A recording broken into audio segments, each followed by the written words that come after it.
안녕하세요. 화가 김성원입니다. 이번 영상에서는 드디어 붓에 대해서 소개해드리는 영상을 준비해 보려고 합니다. 정말 오래전부터 너무 많은 분들이 여기에 대해서 소개 영상 만들어 달라고 요청들을 많이 하셨는데, 제가 바빴던 것도 있고 까먹고 있던 건 아닌데, 이 약간 준비하는데 시간이 걸린 이유는, 그러니까 이 영상을 찍기까지 시간이 좀 걸린 이유는, 일단 머릿속으로 어떻게 해야지 이거를 좀 제대로 영상을 만들 수 있을까, 혹은 소개를 드릴 수 있을까 좀 고민을 많이 해가지고 하다 보니까 제가 머릿속에 정리가 안 돼서 영상을 사실 못 찍고 있었어요. 그 이유 중에 하나가, 보시다시피 제가 쓰는 붓 종류가 굉장히 많습니다. 그리고 제가 알고 있는 예를 들어 드리려고 해도 많은 화가들이 다 다른 붓들을 써요. 동일한 붓을 쓰는 작가도 몇몇 있긴 하지만 각자 개성에 따라 다른 붓들을 쓰기 때문에, 그렇다고 제가 그러한 모든 종류의 붓에 정통한 것도 아니고, 그래서 이거를 머릿속으로 어떻게 하면 효과적으로 잘 전달할 수 있을까 고민을 하다가 영상을 만드는데 조금 늦어졌네요. 그렇다고 지금 굉장히 클리어한 아이디어가 생각나서 찍는 건 아니고, 더 이상 미룰 수는 없겠다 싶어가지고 영상을 찍게 됐습니다. 붓 종류를 설명할 때 세 가지 분류로 나눠서 설명을 드릴 거예요. 하나는 털 종류, 붓털의 다름의 종류, 그리고 두 번째는 그 털 모양에 따른 종류와 다름, 그 다음에 세 번째가 브랜드별 종류인데, 이 브랜드는 사실 회사마다 같은 털을 쓰는 회사들이라면은 굳이 브랜드마다 차이는 없는데, 브랜드마다 사용하는 털 특징이 조금 다르고, 붓털 특징이 다르고, 모양도 브랜드마다 이 모양을 생산하는 브랜드도 있고 다른 모양을 생산하는 브랜드도 있고 그래요. 그래서 거기에 대한 약간의 소개, 그렇게 소개를 드려보려고 합니다. 붓털 종류의 첫 번째는 우리가 가장 잘 아는, 아무래도 많은 분들이 쓰실 것 같은 이런 돈모 재질의 유화붓입니다. 까칠까칠하고 두툼한, 그리고 이렇게 대부분 숱이 이렇게 많이 져 있는 이런 것들을 우리가 많이 쓰고 있는 그런 붓 종류일 거예요. 장점은 두껍고 보통 이렇게 많이 뭉탱이가 뭉쳐져 있는 형식으로 나오기 때문에 물감을 아주 두껍게 칠하거나 그런 강하게 칠을 하는 임페스토용으로 아주 좋고요. 이 돈모가 그 브랜드에 따라서 제가 봤을 때 털의 질의 차이가 많이 나는 것 같아요. 아무래도 제가 많이 받는 질문 중에 하나가 덧칠에 관련된 건데, 보통 이 돈모를 사용하면 덧칠을 힘들어 하시는 분들이 많은데, 아마 이 털이 너무 짧거나 혹은 이것이 관리가 잘 안 돼서 위에 부분만 좀 남아 있거나 아니면 너무 빳빳하거나, 그러면 돈모가 이 두께가 가지고 있는 성질상 이 탄력이 너무 세서 마르지 않은 물감을 긁어내는 효과가 굉장히 크게 일어나서 덧칠에 어려움을 먹을 수 있습니다. 근데 좀 괜찮은 브랜드라든지 관리가 잘 된 돈모는 털도 길게 잘 이렇게 유연성 있게 남아있고, 또 숱이랑 이런 것도 고루고루 잘 돼 있어서 충분히 부드럽기 때문에 덧칠 같은 것도 유용할 수 있어요. 그래서 돈모 붓이 아무래도 제가 생각하기에는 브랜드에 따라서 이 퀄리티가 차이가 많이 나는 것 같아요. 그래서 우리가 잘 알고 있는 이런 돈모 붓이 있고, 두 번째는 인조모인데요. 나일론 같은 그런 영어에서는 센테릭이라고 보통 표기가 되어 있는 붓들이 다 인조모 붓이고, 아크릴 붓 같이 이런 뭔가 수채화 붓보다는 조금 탄력이 있는 그런 재질의 털들이 보통 인조모에 속합니다. 인조모 중에서도 이 털 종류가 두 가지 정도로 나뉠 수 있는데, 여기 보시는 것처럼 수채화 붓이랑 거의 흡사한 수준의 굉장히 부드러운 이런 수준의 인조모가 있고, 요것도 한 그 정도 수준에 취하고, 아니면은 조금 더 이 브리스톨 돈모하고 비슷한 두께의, 근데 훨씬 더 곱게 뻗은 그런 수준의 인조모가 있어요. 보통 이런 것들은 두껍게 이렇게 나오고, 요런 애들은 되게 얇게 나옵니다. 아크릴화 같이 비슷하게 이렇게 나오는데, 이렇게 두 가지로 나뉠 수가 있어요. 돈모보다는 아무래도 덧칠 같은 데 훨씬 유용한데, 붓털이 이렇게 얇기 때문에 굉장히 부드럽게 발립니다. 그리고 이 물감을 집어가는 그 양도 요 돈모보다는 조금 적게 가져가서 이렇게 막 꾸덕꾸덕 하거나 이렇게 덕지덕지 바르는 그런 효과는 돈모보다는 좀 덜 나고 조금 더 섬세하거나 부드러운 표현 같은 거 할 때 훨씬 더 유용하게 쓰이는 털 재질입니다. 그리고 세 번째, 그 마지막으로는 이러한 이 족제비 털 같은 재질의 털이 있습니다.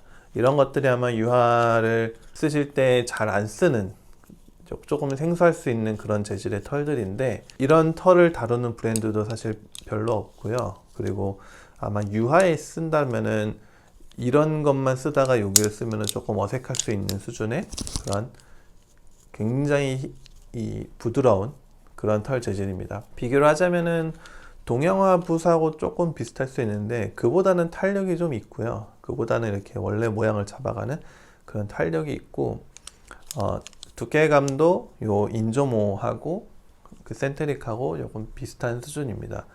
얇고 이렇게 두껍게 만들어지기 때문에 숱이 충분히 있어가지고 유화를 이렇게 집어가는데 충분히 용이하고요.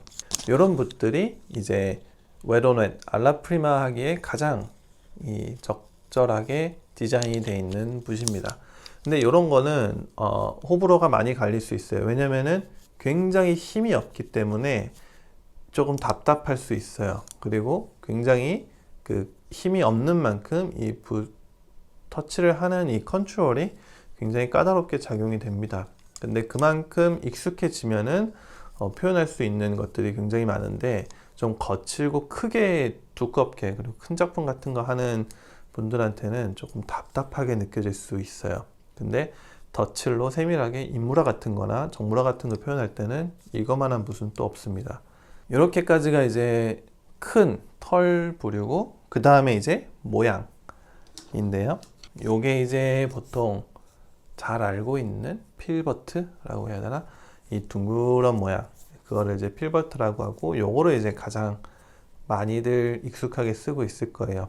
이런 거는 이제 보통 거칠게 좀 눌러 쓰거나 할 때 하는 용도의 붓이고, 좀 특이한 모양을 보여드리자면은 이런 것도 서양 전통 회화하는 그런 화가들 중에 이제 밖에서 그리거나 조금 좀 랜덤한 그런 표시, 좀 거친 표현이라든지 좀 정리되지 않은 듯한 표현을 할 때 이런 거 많이 씁니다. 이거를 에그벌트라고 하는데, 붓털이 보시다시피 굉장히 길어요. 그래서 그만큼 이 컨트롤을 할 때 의도적으로 조금 루즈하게 칠하기 위해서 디자인이 된 그런 털입니다. 그리고 요거는 이제 제가 가장 많이 쓰는 그런 모양 중에 하나인데, 라운드 포인트라는 거고, 그냥 둥그런 수채화붓 모양 같은 그런 둥그런 붓입니다. 그런 것들 적응이 잘 되면은 이런 거나 이런 모양 하면은 이런 세밀한 표현 같은 거, 인물화나 뭐 좀 세세한 표현, 그 세밀한 표현 같은 게 필요한 정물화, 그런 거 할 때 아주 용이하게 잘 쓰이는 그런 모양의 붓입니다. 그 다음에 이제 제일 많이 쓰는 모양이 롱 플랫이라는 붓입니다. 롱 플랫은 제가 털 종류별로 다 요 모양으로 가지고 있어요. 왜냐면은 저는 이제 도시화도 많이 그리고, 그 다음에 면을 쪼개서 그리는 거를 좋아하는 타입이라, 또 이런 엣지 부분 같은 거를 다루는 게 조금 익숙해지면은 다양한 표현 같은 걸 할 수 있기 때문에 롱 플랫으로 보통 처음부터 끝까지 그림을 끝낼 때가 아주 많습니다. 그 다음에 이제 얘네들 큰 놈들은 백칠을 하거나 큰 작품 할 때, 초반에 이제 밑칠이나 스케치 할 때 저는 큰 놈으로 거칠게 표현하는 거 좋아해서 이런 거 쓰고요. 이런 애들은 보통 뭐 페인트 가게에서 사도 되고, 저는 이거는 이제 붓 브랜드인데 제소칠하거나 혹은 아크릴로 뭔가를 할 일이 있을 때 얘네들을 씁니다. 그래서 이렇게 구분해서 쓰고, 요 놈들은 이제 그 바니쉬 칠할 때 최대한 입자가 고르게 발리라고 이렇게 부드러운 털이 되어 있는 놈을 씁니다. 그래서 이게 큰 놈과 작은 놈 두 가지로 쓰는데, 하나 이거 또 궁금해하신 분들이 많아가지고 좀 말씀드리자면, 이 바니쉬를 하고 잘 닦아도 이렇게 약간 바삭하게 굳어질 때가 있어요. 이게 소량의 바니쉬가 남으면은 이렇게 될 수 있어요. 그래서 이 붓을 어떻게 해야 되나요? 많이들 이제 궁금해 하시는데, 어차피 얘네들은 바니쉬로만 쓸 거기 때문에 그냥 이렇게 부셔가지고 쓰면 됩니다. 바니쉬 입자가 되게 얇고 고르거든요. 그래서 약간 가루같이 이렇게 바스라져요. 근데도 여전히 빳빳함이 남아있잖아요. 이 상태에서 바니쉬에 살짝 담궈서 풀어주면은 이게 다 녹으면서 풀어집니다. 바니쉬는 바니쉬로 녹일 수 있어요. 그래서 바니쉬 칠돼 있는 그림에 만약에 흠집이 가거나 바니쉬가 약간의 그런 스크래치를 만들었거나 그러면은 그 위에 바니쉬를 새로 발라주면은 그게 위에서 살짝 녹으면서 펴집니다. 그리고 이런 것도 마찬가지로 바니쉬의 통을 살짝 담아서 살짝 담가 놓고 좀 풀어주면은 시간이 조금만 지나면 얘가 이제 부드럽게 다 풀리게 됩니다. 이렇게까지가 이제 붓털의 다름과 이제 모양에 따른 그런 다름이었고, 그 다음에 이제 브랜드를 설명을 드리자면은, 일단 미국 브랜드 중에서는 저는 이 시그넷 로버트 시몬스라는 브랜드를 예전에는 많이 썼어요. 특히 돈모들 쓸 때 얘네들이 이제 가격대라든지 이 돈모의 질이 괜찮아 가지고 얘네들을 많이 썼는데, 이거는 오래전에 사서 쓴 거고, 근래에는 제가 돈모를 그렇게 많이 안 써요. 근래에는 제가 이제 그 영상에서도 많이 쓰고 한 붓들은 아까 말씀드린 요런 라운드 포인트나 혹은 요런 센테딕에서 나오는 롱 플랫 모양이라든지 혹은 요런 족제비트라든지 이런 용의 붓을 잘 만드는 브랜드가 이 로즈메리 앤 코라는 브랜드입니다. 이거는 영국 브랜드로 보통 그 상점에는 안 들어오고요. 이 회사의 웹사이트에서 직접 구매하는 수밖에 없습니다. 요런 털의 재질은, 그리고 요런 모양의 롱플랫의 모양은 요 회사에서밖에 거의 만들지 않습니다. 그래서 요거랑 요 종류의 인조모, 부드러운 인조모 붓이라든지 혹은 요런 살짝 거친 인조모 붓이라든지, 이거하고 요거하고 똑같은 재질의 털이거든요. 요 모양, 그리고 요 롱 플랫으로 된 이 매적, 그 다음에 이 팬 브러쉬까지 요런 것들이 전부 이 로즈메리 앤 코라는 영국 브랜드 붓입니다. 가격대는 이거하고 얘네하고 그렇게 크게 차이가 안 나요. 타 회사에 비해서 그렇게 어마어마하게 비싼 수준은 아닙니다. 다만 그 붓털에 따라도 요 브랜드에서 가격 차이가 많이 나는데, 요 종류 붓은 꽤 가격이 세요. 그래서 요 놈들을 제 장바구니에 담으면 가격이 많이 올라가는데, 얘네들이 보존성이라든지 아무래도 핸드메이드 브랜드라서 퀄리티가 굉장히 좋습니다. 이런 두께 밸런스라든지 그런 것들이 굉장히 좋은데, 그만큼 관리를 잘 안 해주면 붓이 빨리 상해요. 특히 이 족제비털 붓 같은 애는 털이 굉장히 부드럽고 예민하기 때문에 붓털이 금방 상하기도 합니다. 거칠게 쓰거나 관리를 조금만 소홀히 해주면은, 혹은 지금 얘네들 같이 이 윗부분들이 이렇게 갈라지기도 하고요. 얘네들은 원래 완전히 하얀색인데 테일러라는 색깔을 써서 물든 겁니다. 그거는 아무리 닦아도 어쩔 수가 없더라고요. 아무튼 그래서 로즈메리 앤 코라는 회사의 제품들을 아주 많이 쓰고요. 그 다음에 이제 많이 썼던 거는 이 유트렉이라는, 제가 이제 영상에서도 많이 보여드렸던 붓 중에 하나인데, 이 유트렉이라는 회사의 붓입니다. 이 유트렉이라는 거는 이제 제가 시간 날 때 여기서 만든 물감도 한번 리뷰를 할 생각인데, 원래는 미국에서 이제 크게 두 가지 미술 용품 브랜드가 있어요. 하나는 블릭이랑 또 하나는 이 유트렉이라는 회사였는데, 얘네가 근래가 아니고 한 몇 년 전에 블릭에 흡수가 됐습니다. 그러면서 이제 블릭에 소속이 된 하나의 브랜드인데, 얘네에서 자체에서 만드는 이 라인이 그래도 퀄리티가 꽤 좋아요. 원래는 굉장히 싼 입문용, 학생용 브랜드로 만들었는데, 얘네가 블릭에 합병이 되면서 조금 퀄리티를 올렸어요. 가격은 그렇게 하이 퀄리티보다는 비싸지 않지만 이 제품의 질은 이 조금 수준을 괜찮게 해서 이러한 털들을, 붓들을 만들기 시작했습니다. 그리고 이제 제가 근래 영상에서 또 보여드렸던 이 주황색 핸들의 붓들, 요거 못 쓰냐고 질문 많이 했는데, 이거는 제가 아마존 웹사이트에서 주문한 13개 12불짜리 붓입니다. 엄청나게 싸구려 붓이에요. 얼마 전에 제가 인스타에 팔로우하고 있는 작가가 이거 쓴다고 하길래 한번 써봤는데 정말 싸구려 같아요. 보면은 이 나일론 붓이에요. 굉장히 얇고 보통 아크릴 그림 그릴 때 많이 쓸 것 같은 그런 붓인데 이렇게 만져서는 사실 이놈이나 그렇게 차이는 못 느낍니다. 근데 싸구려 티가 어디서 나냐면은 얘네가 막 덜렁거리기도 하고 그리고 요 숯이 굉장히 얇아요. 이렇게 들었을 때 요 옆에 보이는 이 두께감이 차이가 이렇게 납니다. 이 두께감이 훨씬 두꺼울수록 물감을 훨씬 더 많이 가져갈 수 있기 때문에 그런 두툼한 표현 같은 거 할 때 잘 할 수 있는데 이게 너무 얇다 보니까 그런 걸 잘 못할 수가 있어요. 그래서 이제 웨로넷을 할 때 알라프리마 같은 거 할 때 이 후 덧칠을 좀 두껍게 올리고 싶을 때 그게 잘 안 됩니다. 너무 얇아서. 어떻게 이런 것 하면 쓸 수 있기는 해요. 그래서 근래에 제가 이것만 계속 써봤어요. 최근에 제가 업로드한 그런 야외에서 그린 페인팅 블로그에서 쓴 그림들이라든지 혹은 꽃 정모라는 다 요것만 써서 그린 겁니다. 그리고 근래에 제가 그 끝낸 큰 도시화도 있는데 그것도 요것만 써서 끝냈어요. 그러니까 가능하긴 합니다. 컨트롤을 잘 할 수 있으면. 다만 얇고 또 탄력도 어느 정도 있는 편이기 때문에 또 이 핸들링에 익숙하지 않으면은 그런 웨도넷 같은 알라프리마 표현 같은 게 조금은 까다로울 수 있습니다. 근데 이런 거 13개를 10입을 주고 샀으면은 그래도 돈값 하는 것 같아요. 그리고 그 유아 붓관리 팁에서 제가 한 그런 기름에 담아서 그 보관을 하는 그런 식으로 했을 때도 보시는 바와 같이 붓털이 굉장히 잘 관리를 해주면은 이렇게 보존이 잘 됩니다.